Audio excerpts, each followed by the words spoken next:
Good morning, everyone. Chào quý vị.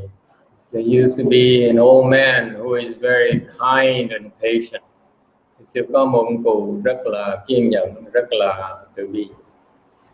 And his neighbors loved him. Mấy cái người hàng xóm rất là quý trọng.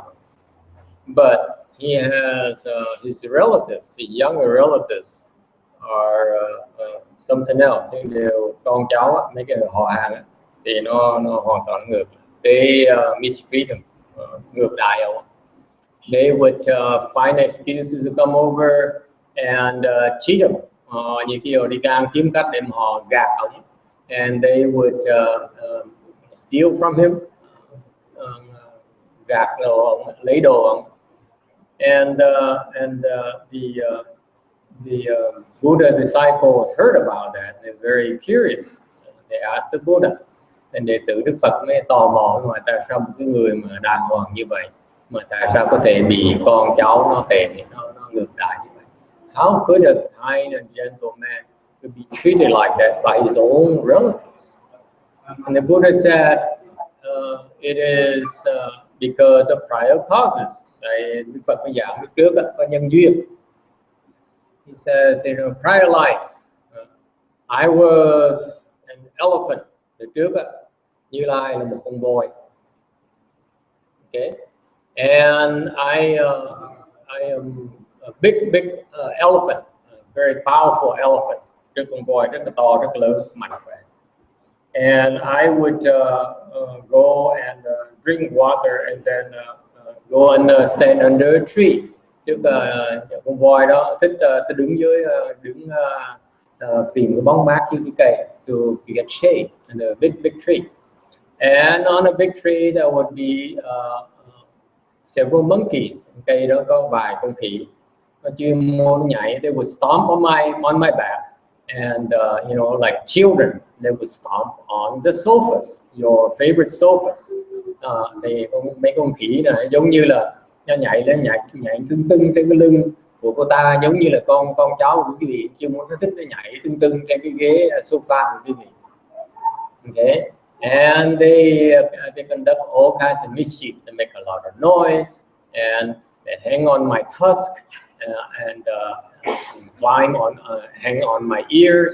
Nó làm đủ cái trò quái gở hết đó. Nó đu cái ngà của ta, nó nhảy, nó nhéo cái lỗ tai ta. Okay, and what did I do? Phật làm gì? What do you think? Nothing. Yeah, he didn't even smile. Phật cũng không có cười luôn nữa, không làm gì hết đó. And why not? Tại sao như vậy? Because the Buddha said, back then as an elephant, I knew that I could not even bear these monkeys. How can I possibly cultivate the way? Nếu như ta mà không nhận được mấy con khỉ đó đấy, thì làm sao mà tu được? And I figure that these bad monkeys will cause their own problems. Ta biết rằng mấy con khỉ này nó tác quái như vậy, trước sau nó cũng gặp cái sự trừng phạt của nó. Eventually they pick on an elephant who's not as patient as I am, not as understanding as I am. Trước sau nó là trong tương lai nó chọc một con voi khác mà nó không có hiền hậu như ta. They will get their punishment. Sure enough, one day the elephant walked away. Ngày kia con voi có chuyện phải đi xa. Another big elephant came along and stood under the tree for shade. Một con voi khác to lớn như vậy, tới chọn cái cây đó để đứng tìm bóng mát. And sure enough, the monkey thought the same. Oh, stupid elephant. Cái con khỉ kia nó tưởng là cũng một con voi lớn như vậy, cũng giống con voi cũ. Thành ra nó nhảy lên nhảy tưng tưng, so they stomp on his back, swing on his tusk, and hang on his ears. Thành mấy cái con khỉ đó nó nhảy cà tưng trên lưng con voi lớn, rồi đu trên cái ngà và nhéo cái lỗ tai con voi lớn. Now the second elephant here has a temper. Con voi này nó nổi sung. So he uses his trump, dùng cái vòi nó chúc con khỉ, nó quăng xuống trên đó. He grab the monkeys, throw them on the ground, okay, and use his tusk to pierce them. Và lấy cái ngà voi đâm vào cái con khỉ, and stomp them to death, và dẫn cho nó chết.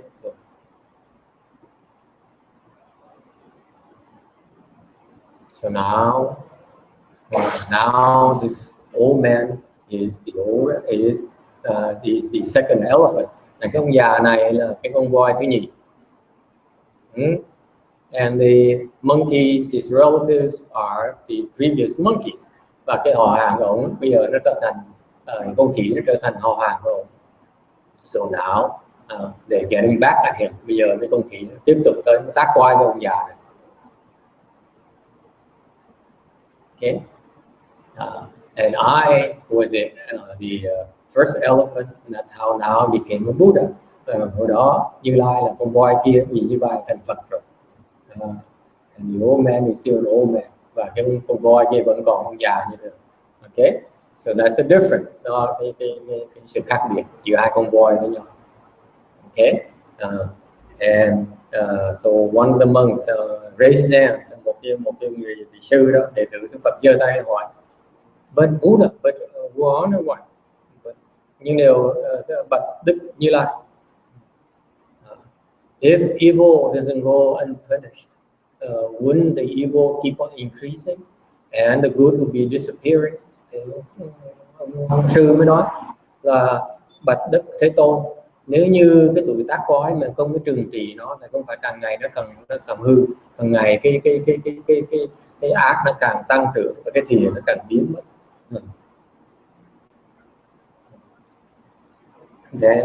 Then aren't we failing as good people? Là như vậy không phải những người mà lương thiện họ càng ngày nó càng suy giảm sao? The Buddha says, Đức Phật trả lời sao? Tây Yên trì.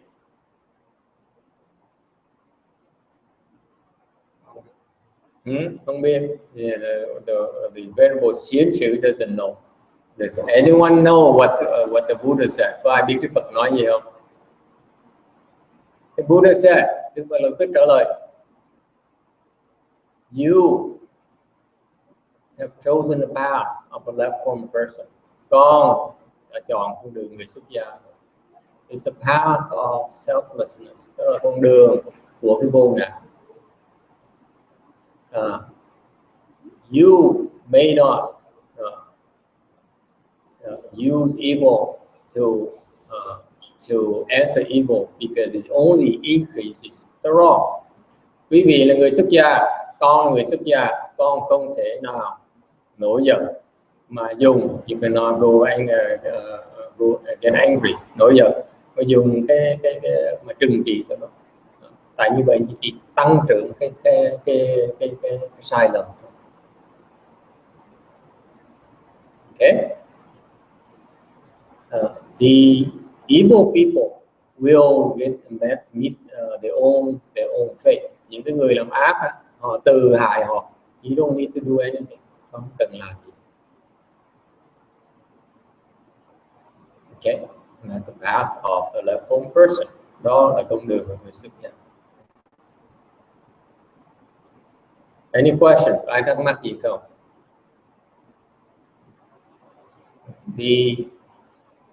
Recently, I hear of many more people who are trying to use guns and inflict violence on the innocent people.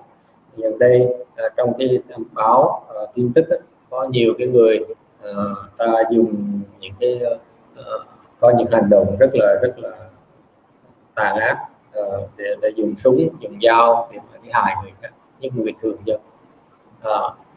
In the I don't know what they're thinking, and họ nghĩ sao, but it's not something that should be tolerated. Đó là chuyện không nên khuyến khích.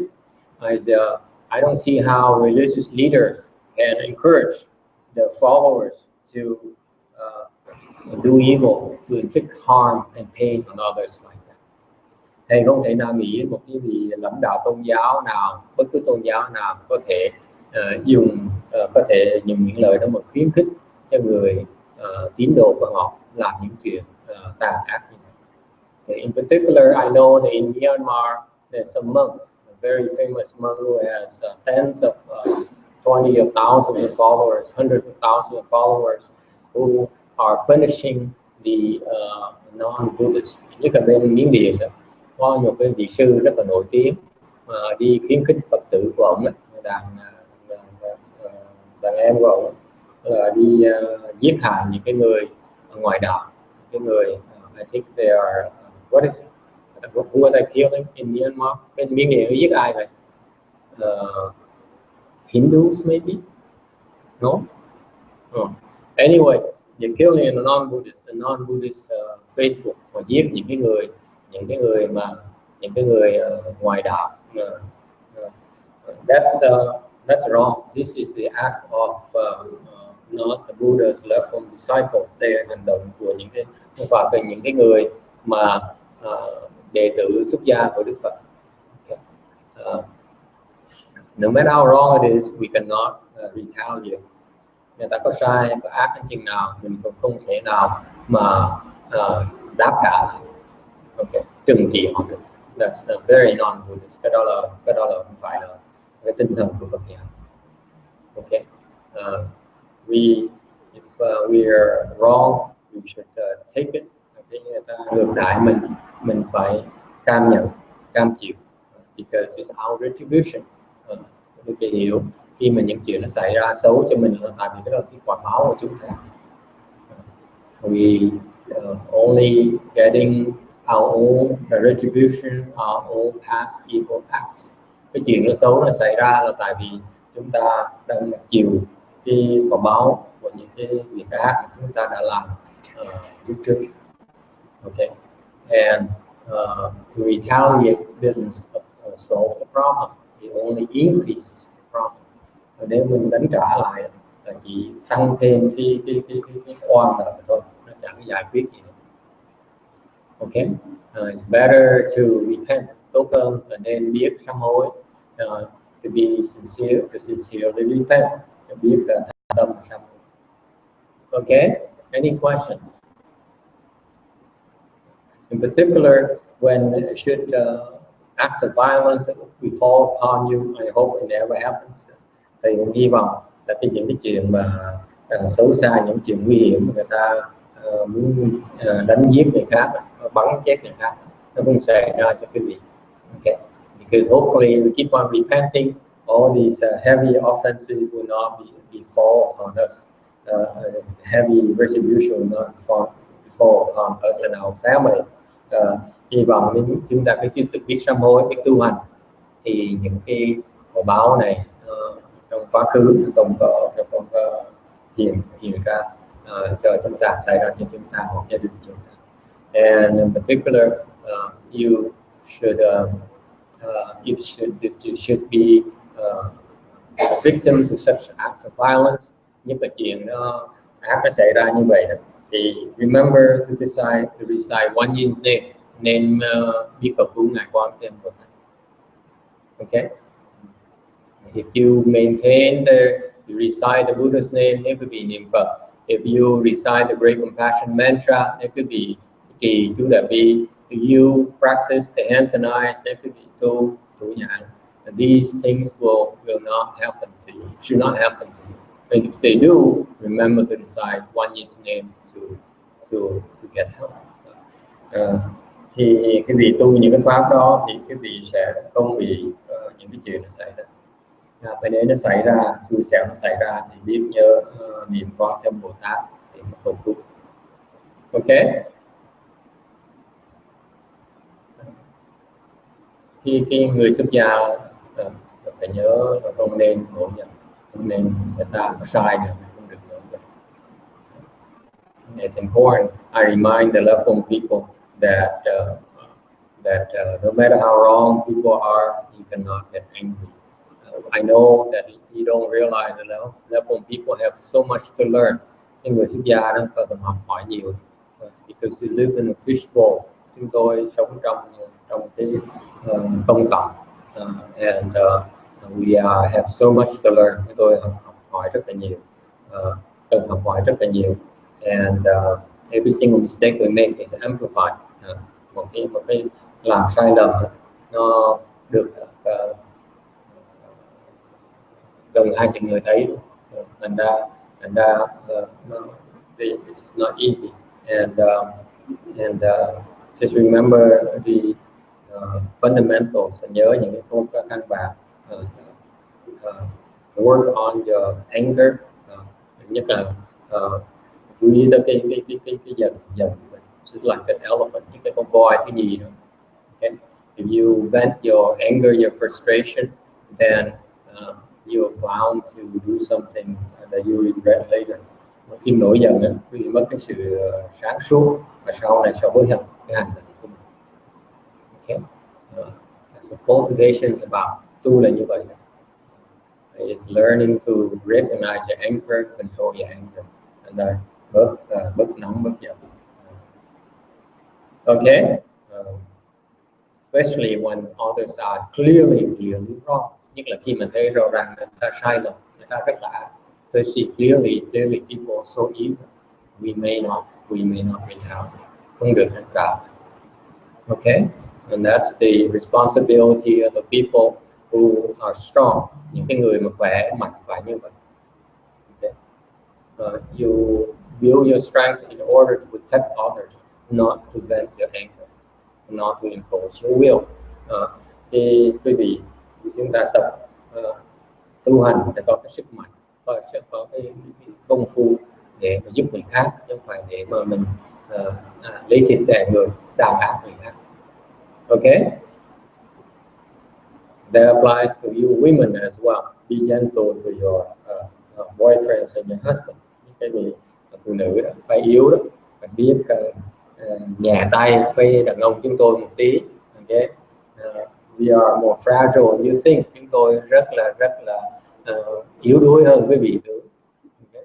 We get easily hurt, and the scars will last for decades. Khi mà chúng tôi bị thương, bị bị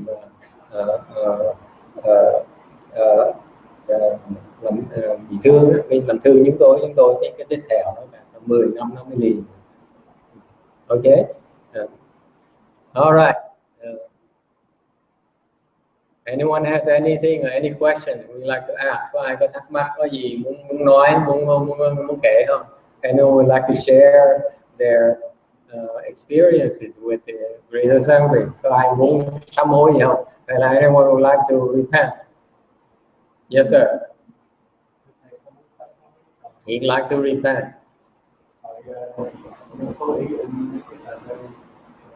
I can't, and when he repents, you can't hear him. That's not very effective repentance. Mọi người sám hối phải nói to thì to như repent. Okay, I like the whole world to know. Muốn cả thế giới nó biết luôn. Yes.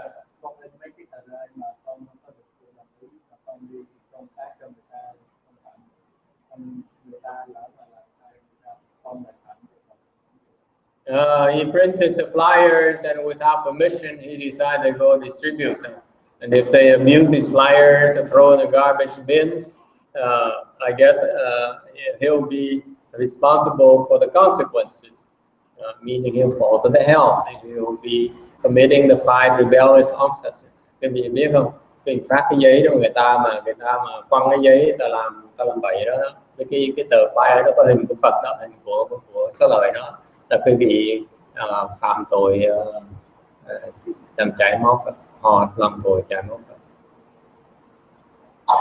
Nên cô Kim Điền, cô đi phát đó, mấy cái cô đó phải lãnh cái đủ cái tội đấy. So for example, Kim Điền has been distributing those flyers to these people, you know, out of her good heart. She is responsible for. Cô sẽ bị lãnh đủ cái quả đó. Okay. Anyway, we have some visitors from San Diego. They can bring some flyers back themselves. You can give them some flyers and see if they dare give them out. Cái việc viết cái Phật giáo mình có nhiều cái you have to be extremely careful. Mấy cái hình Phật, mấy cái hình Bồ Tát, cái gì mà không có giữ gìn đàng hoàng là phạm tội ngũ nghịch. You are not careful with these pictures, these images. You're creating a 5 rebellious offenses. Very serious offense will bring you to the hells. Đọa địa ngục không chơi nữa. Okay, so anyway, so you like to repent. What do you think? Well, now they repented, it should be okay. But the prior 4 days he did not repent, he still had to go to the hell for those prior 4 days. Bây giờ sám hối thì được xóa rồi, nhưng cái 4 ngày trước thì chưa sám hối. 3 ngày trước là 4 ngày trước. Mấy cái thời gian nó vẫn phải bị đọa xuống địa ngục như thường. Yes. Okay. Have to be careful, phải cẩn thận chuyện này. Okay. Anything else? Yes. His accomplice, by the way. Đó là cái người đồng lõa đó. Người tốn xăng, người tốn thì giờ mà còn đọa địa ngục nữa. She wasted gas and then spent a lot of time helping him distribute flyers, driving him around, and she still falls to the hell. Yes.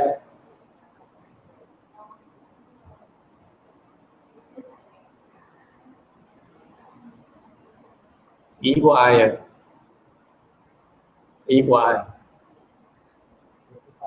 Here you go. Okay. Là như vậy, she's innocent, right? Cái cô này, cái cô Ti này, cô chỉ muốn chiều cái ông Sa Di này, thành ra cô chở ông đi thôi. Thì cái lỗi chắc lỗi của ông Sa Di đúng không? Không phải lỗi của cô đúng không? Right? It's not her fault, right? Is she exempt? Cô được miễn không? Cùng cái nặng với nhau, cái ông này làm bậy, cái bị giúp ông làm bậy, cái bị chóc với ông, không khác gì nữa. Sau này có thể tới đòi ông á, nhưng đều vẫn đòi địa ngục trước cái đó. So what happens if you help him commit offenses?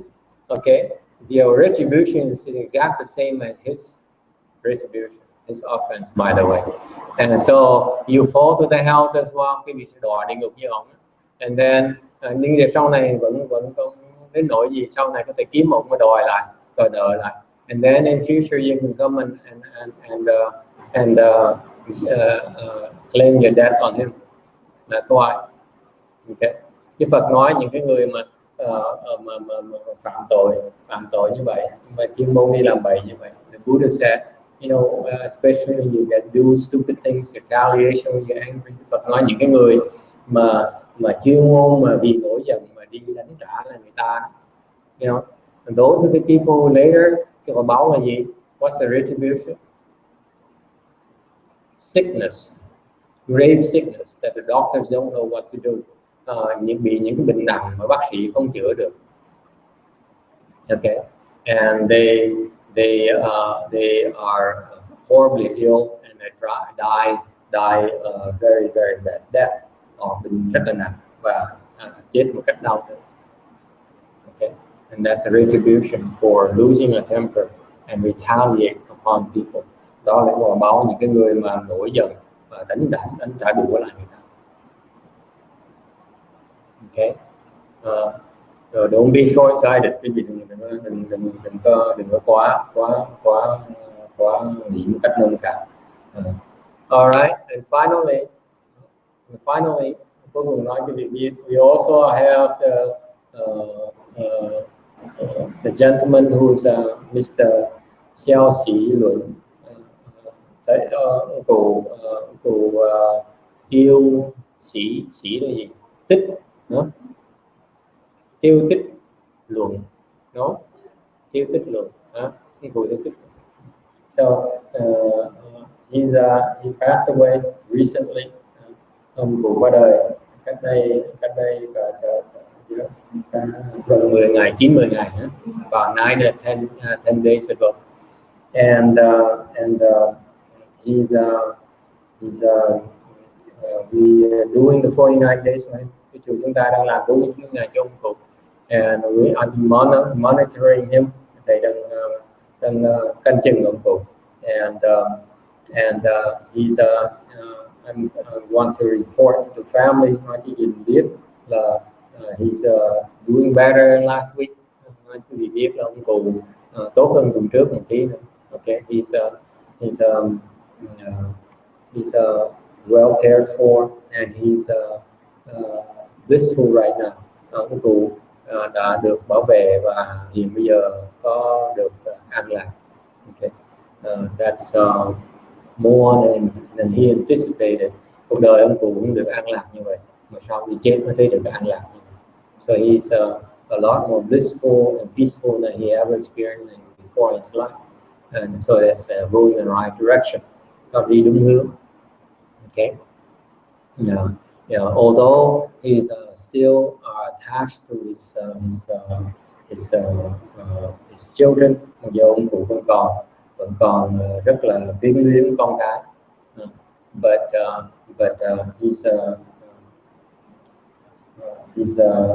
it's very touching to see how they come and still care for him because they only have 49 days left. Chỉ còn 49 ngày thôi. Còn muốn làm gì cho ông? You want to do him to know anything at all? You have to do within these 49 days. Muốn làm gì cho ông cụ đó phải làm trong 49 ngày thôi. Thì ông còn biết được, he still remember, he still knows, he still gets it.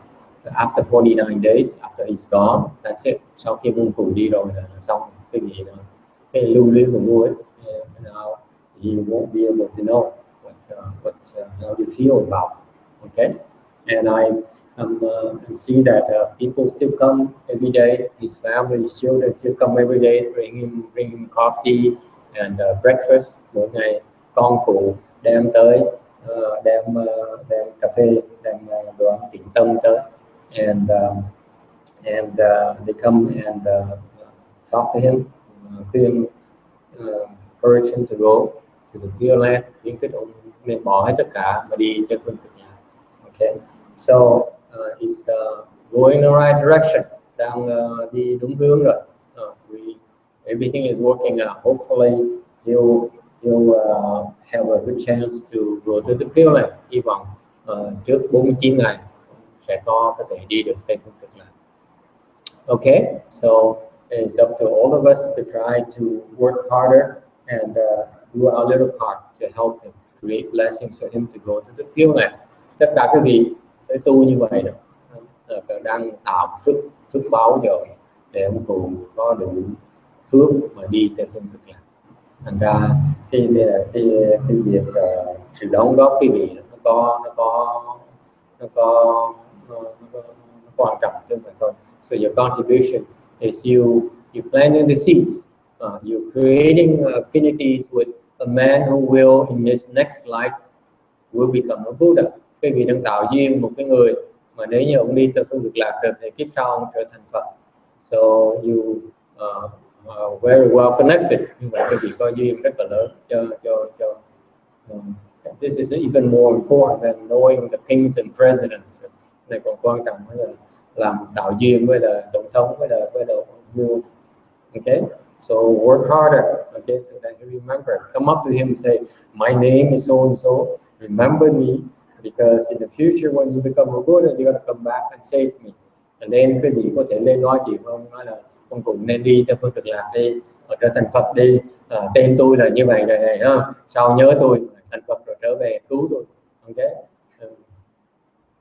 All right. Yeah, be smart and